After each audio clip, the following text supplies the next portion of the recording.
Oke, Assalamualaikum warahmatullahi wabarakatuh. Halo semua, selamat datang kembali di episode terbaru Bisik, Bincang Asik Psikologi. Kenalin, aku Liza sebagai host di episode kali ini. Nah, untuk hari ini kita akan membahas tema yang mungkin kalian udah pernah dengar atau mungkin sering kalian omongin nih, yaitu social support. Untuk membahas tema tadi, kita nggak sendirian. Ada narasumber yang kece banget nih, yang bakal nemenin kita sampai episode ini selesai.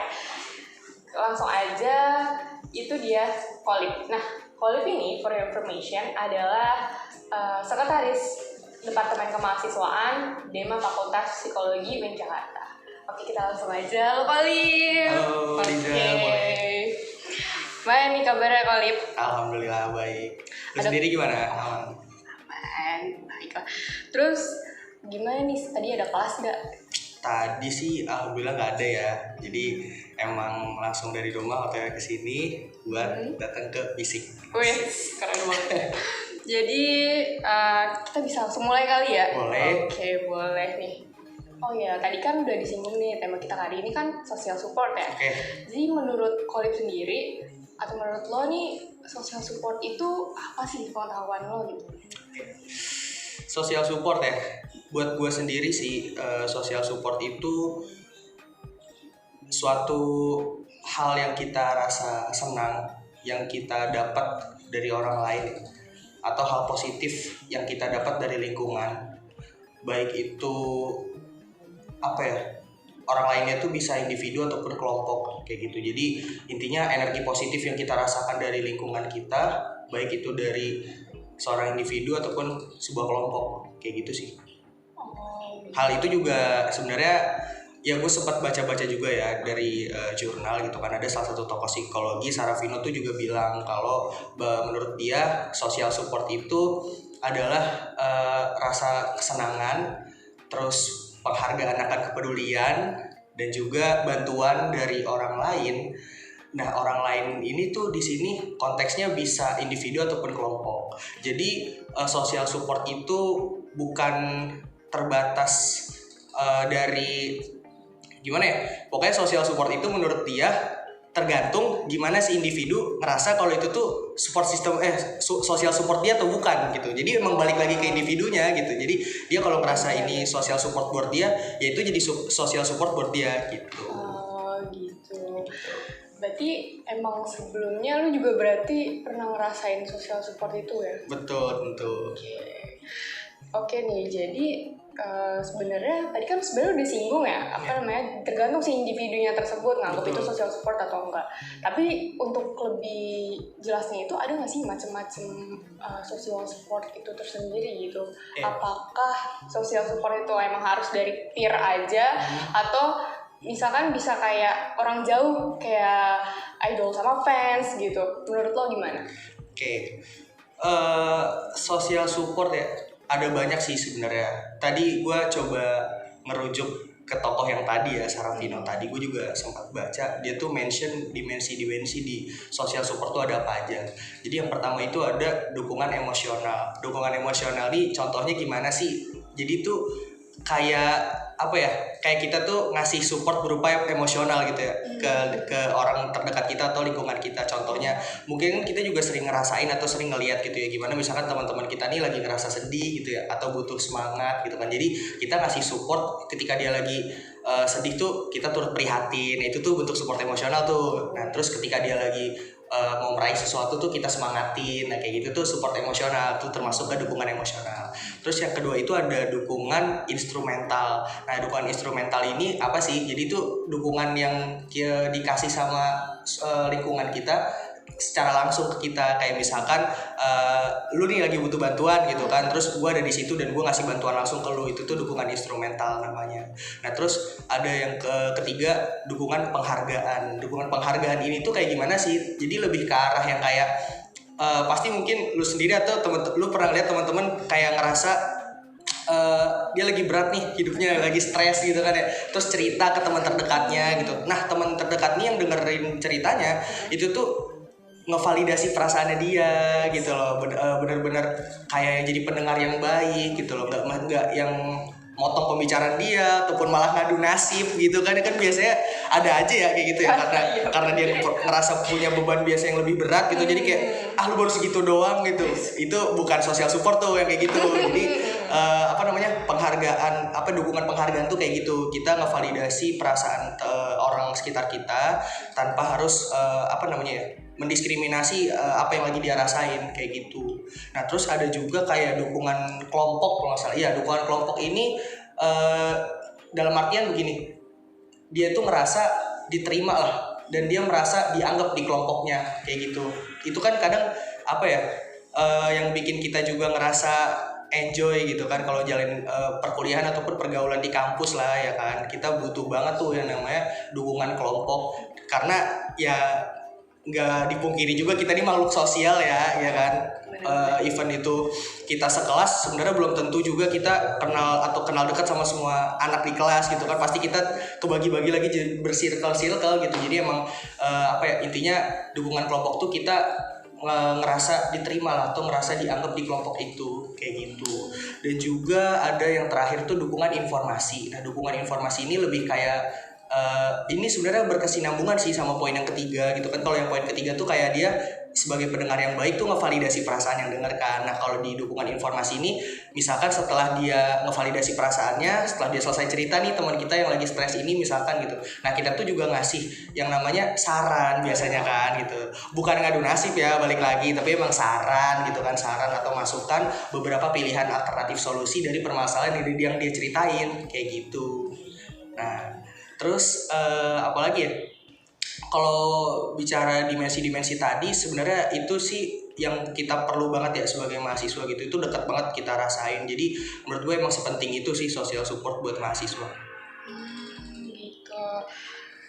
Jadi tapi sebenarnya tuh kalau tadi kan kalau kita ngasih dia ngasih validasi segala macam itu atau lulus kelas atau segala macamnya itu, tapi ada nggak sih batasan dalam social support itu sendiri gitu? Batasan ya. Sebenarnya batasan social support itu nggak ada sih, karena kan balik lagi ya ke yang definisi awal. Kalau social support itu ya tergantung lagi balik ke si individu gimana hal tersebut itu, atau individu atau orang lain gitu ya merasa dia tuh support system dia apa bukan kayak gitu. Jadi kayak misalkan tadi contoh lu sebut antara idol sama fansnya gitu kan. Nah itu tuh juga termasuk social support gitu, karena kan tadi yang dibalik lagi ke definisi lagi kalau social support itu bisa berupa bantuan dari orang lain gitu. Nah orang lain di sini juga bisa individu atau kelompok. Nah kalau fans di sini mungkin dalam artiannya kelompok kali ya, lebih relevan ke kelompok gitu. Jadi nggak ada batasan khusus lah buat social support ini, tergantung bagaimana dia mempersepsikan ya orang lain atau pihak lain ini social support dia apa bukan kayak gitu. Tapi dari tadi kan kita ngomonginnya tuh kayak positif terus kan, betul. Kayak seolah-olah social support tuh benar-benar sepositif itu gitu. Tapi sebenarnya emang 100% positif nggak sih? Kayak emang nggak ada gitu negatifnya. Menurut lo gimana? Mungkin ada ya beberapa pandangan yang ngelihat kalau social support ini dilakukan secara berlebihan itu jadi toxic positivity gitu ya. Ini kadang agak orang tuh suka punya paradigma yang salah terkait dua hal ini, karena dua hal ini dua yang berbeda, toxic positivity dan juga social support. Gimana perbedaannya? Jadi kalau social support itu adalah jadi dia tuh ngevalidasi perasaan dari orang lain gitu kan ya. Dia menghargai gitu emosi yang keluar dari orang lain, baik itu emosi positif ataupun negatif. Nah bedanya kalau toxic positivity adalah dia itu sama sekali nggak nerima emosi negatif. Nah, jadi yang dia cuma validasi adalah emosi positifnya doang. Nah itu kadang nggak bagus gitu, karena gimana ya, ketika orang lagi ngerasa harinya berat, misalkan lagi stres gitu ya, pasti secara spontan gitu ya, jadi kita tuh kadang tuh ngerasa emosi negatif kita tuh nggak bisa kita kontrol gak sih buat keluar gitu kan. Jadi spontan aja gitu keluar. Jadi orang lain tuh kita berharap orang lain tuh juga ngevalidasi apa yang kita rasa gitu kan. Nah bedanya di situ. Kalau toxic positivity dia nggak nerima emosi negatif gitu ya, sangat menolak emosi negatif dan cuma menerima emosi positif. Tapi kalau social support itu dia menghargai keduanya kayak gitu. Berarti emang dua hal yang beda banget ya. Betul. Itu. Dan berarti emang kalau social support tuh positif ya. Iya, lebih ke arah konteksnya positif. Positif tapi bukan hal yang malah jadi negatif buat Betul. si individu tersebut gitu. Oke, baik. Nah, terus sebenarnya kan tadi kita ngomonginnya soal orang lain nih. Kalau dari pengalaman lo sendiri, pernah nggak sih lo ngerasa social support itu tuh benar-benar ngebantu lo banget gitu? Iya. Kayak, aduh, untung disupport, untung ada dia gitu, untung ada kata-kata itu gitu. Pernah nggak ngalamin, bisa ceritain nggak gitu? Pernah sih. Jadi mungkin waktu itu hal terberat ya gue gak bisa bilang itu terberat juga sih, tapi jadi salah satu hal yang berat buat gue hadapin waktu itu adalah ketika emang gue di tahun pertama gue lulus SMA itu gak dapet PTN gitu. Itu gue nyoba banget sih, berbagai macam jalur tuh udah gue coba dan berbagai univ pun udah gue coba gitu kan ya. Itu gue ngerasa hari gue benar-benar berat karena gue harus gue ngerasa harus ngebanggain orang tua gue juga gitu kan. Cuman gue belum bisa ngegapai itu, jadi itu di situ wah pikiran gue kemana-mana lah, pikiran gue pecah gitu kan. Di situ gue coba akhirnya komunikasikan semuanya apa yang gue rasain ke orang tua gue gitu kan, dan alhamdulillahnya orang tua gue bisa lah mengerti apa yang gue rasa dan tetap ngasih motivasi gitu ya buat gue supaya lebih giat lagi dalam ngejar PTN-nya gitu ya, lebih giat lagi dalam belajar gitu. Jadi alhamdulillahnya orang tua gue suportif banget sih buat ngasih gue solusi, dan dia menerima gitu kalau gue gap year di tahun itu pun nggak apa-apa nggak, dan kata orang tua gue ya nggak apa-apa asalkan kamu emang menyiapkan di tahun depan dengan baik kayak gitu. Dan alhamdulillah gue ada masuk UIN Syarif Hidayatullah Jakarta kayak gitu. Kecang asik Oleh. Berarti kalau di fase-fase krusial itu emang butuh banget sih, apalagi sampai nggak terima PTN itu sedih banget. Betul banget. Itu sedih banget. Mungkin ada beberapa orang nih yang dia tuh dia tuh masih belum mengetahui gimana sih ngasih support yang baik tuh kayak gimana ke orang lain gitu. Mungkin dia pengen kayak misalnya kita lagi stres banget gitu kan. Terus kita emang lagi sama-sama stres gitu. Tapi di satu sisi dia ada masalah lain gitu. Kita pengen support dia gitu. Tapi kita juga bingung karena kita juga lagi stres juga. Betul. Jadi tuh kita harus gimana tuh, Lip? Menurut lo?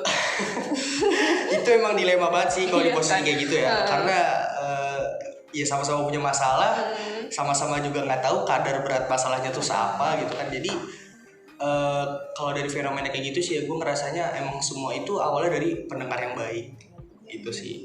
Ketika lu udah bisa menjadi pendengar yang baik, ya insya Allah lu juga bisa ngasih solusi terbaik gitu ya buat orang sekitar lu gitu, atau orang yang ngebutuhin saran dari lu gitu. Jadi ketika emang lagi di posisi kayak gitu sih ya betternya kita buat jadi pendengar yang baik dulu gitu kan, dan juga komunikasi gitu, apa yang kita rasa komunikasiin aja ke dia gitu. Kalau misalkan emang lagi nggak bisa ngasih saran yang gimana ya bilang aja gitu, gua lagi punya masalah pribadi juga, jadi mungkin hanya ini yang bisa gua kasih saran ke lu kayak gitu. Awalnya dari pendengar yang baik sih. Jadi kita dengerin dulu, terus kita validasi juga ya, terus habis itu baru kita kasih dia support sesuai sama kemampuan kita. Betul, jangan dipaksakan. Ya dipaksakan itu teman-teman. Sebenarnya tips, lu punya nggak sih tips gitu atau trik gitu buat ngimbangin nih gimana cara nerima sama cara ngasih support yang baik tuh gimana, biar kita tuh nggak terlalu memberi support aja tapi nggak juga menerima support aja gitu. Karena kan kita kadang support terus nih ya, padahal kita lagi nggak baik-baik aja. Betul. Gitu kan, terus yang ada malah kita jadi people pleaser tuh. Betul. Kan menurut lu gimana sih cara kita nyimbangin dua hal itu gitu?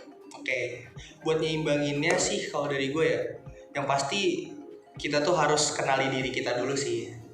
Kita kenali diri kita, kekuatannya sampai mana, batasan diri kita tuh sampai mana, dan punya pendirian yang kuat gitu. Kalau sebenarnya simpel gini, ketika diri lu belum kuat atau diri lu belum merasa cukup, gimana lu mau ngasih bantuan ke orang lain, ya nggak sih? Kayak gitu. Jadi lu harus ngerasa cukup dan ngerasa kuat atas diri lu sendiri, baru lu bisa ngasih sesuatu ke orang lain kayak gitu. Jadi lebih mengenali diri lu batasannya sampai mana. Nah di situ lu juga harus punya pendirian yang kuat bahwasanya lu harus menyeimbangkan gitu antara porsi yang lu kasih ke orang lain sama porsi yang lu kasih buat diri lu sendiri kayak gitu. Karena emang harus lu mulai dari diri lu sendiri sih kayak gitu. Baru lu bisa ngasih sesuatu ke orang lain kayak gitu. Berarti emang semua balik lagi ke individu tersebut sih ya. Terus ya harus sesuai porsinya aja. Betul. Cuman kalau misalkan nih kita udah kenal diri sendiri gitu, terus yang ada dia malah jadi kita niatnya mau ngasih support aja gitu, tapi malah dia jadi emotional dependency ke kita gitu. Nah itu kita harus gimana tuh?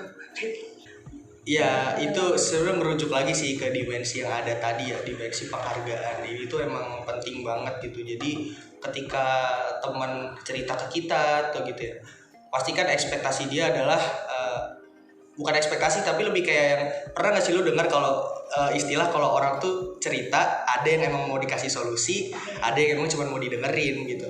Nah itu kita harus emang main insting juga sih kadang ya, kita harus milah-milah juga gitu sikap apa yang mau kita kasih ke orang gitu kan. Jadi kita analisis dulu ketika dia cerita ini kondisi emosional seperti apa sih, dia lagi menggebu-gebu banget kah, lagi sesedih itu kah, sekeruh itu kah, itu perlu kita kenali sih. Jadi baru di situ kita bisa menyesuaikan treatment apa yang kita kasih ke dia kayak gitu. Jadi bukan akhirnya jangan selalu samakan treatment yang kita kasih tuh ke setiap orang tuh sama, jangan kayak gitu. Jadi kita perlu penyesuaian lah ketika emang orang itu kita rasa gitu ya cuman butuh dengerin aja gitu, cukup kok jadi pendengar yang baik gitu. Kadang emang orang tuh cerita karena nggak ngerasa punya orang lagi buat numpahin apa yang dia rasa kayak gitu, atau nggak punya pelampiasan hal apa yang bisa dilampiasin buat numpahin emosinya. Kadang orang tuh cuman ngerasa nggak punya itu doang, makanya kadang orang tuh ngerasa cuman butuh didengerin aja gitu, bukan dikasih solusi gitu. Oke, berarti sebisa mungkin kita terima dulu ya kalau misalkan itu kayak sini cerita dulu nggak apa gitu. Cuman terlepas nanti kita ngasih solusinya gimana, itu hal lain lah ya. Itu hal lain. Berarti kita kasih validasi dulu atas perasaan yang dia rasain gitu kan. Sekiranya ada solusi yang bagus dari kita ya boleh kita sampaikan aja. Kita sebenarnya nih ya, kita tuh udah di penghujung podcast gitu. Oke. Sebenarnya udah terakhir nih. Terus gue pengen lu ngasih pesan atau kesan buat teman-teman yang lagi nonton, kira-kira dari semua yang lo omongin tuh pokoknya pesan buat mereka biar mereka tuh ini kali ya aware terkait social support ini. Iya gitu. Oke sih. Kalau dari gua ya pesan-pesan buat teman-teman, kalau teman-teman lagi di posisi sebagai orang yang ngasih social support, itu teman-teman harus pertama ngenalin diri teman-teman sendiri dulu gitu. Balik lagi ketika teman-teman udah bisa ngerasa cukup buat diri teman-teman, porsinya udah cukup, baru teman-teman tuh kasih porsi yang lainnya ke orang lain atau lingkungan teman-teman kayak gitu. Jadi ibaratnya kita nggak jadi akhirnya terjerumus ke dalam people pleasure kan, balik lagi ke yang tadi gitu. Jadi pesannya itu kenali diri dulu, ketahui batas diri itu sampai mana kayak gitu, dan juga jadi pendengar yang baik gitu dia, karena semua awalnya dari pendengar yang baik sih. Baru kita ketika emang kita udah bisa dengerin masalah orang dengan baik gitu ya, akhirnya kan kita bisa mencerna tuh permasalahan dia apa, baru kita bisa juga ngasih solusi yang terbaik lah dari permasalahan yang dia punya. Kayak gitu sih saran dari gue. Oke, tuh dengerin ya teman-teman saran dari Kolib. Oke, kayaknya segini aja dulu ya Kolib ya. Makasih banget udah ngeluangin waktunya. Siap, sama-sama. Next time bisa kali mampir lagi ya ke musik. Oke, Kolib dadah dulu kali ke kamera. Thank you teman-teman.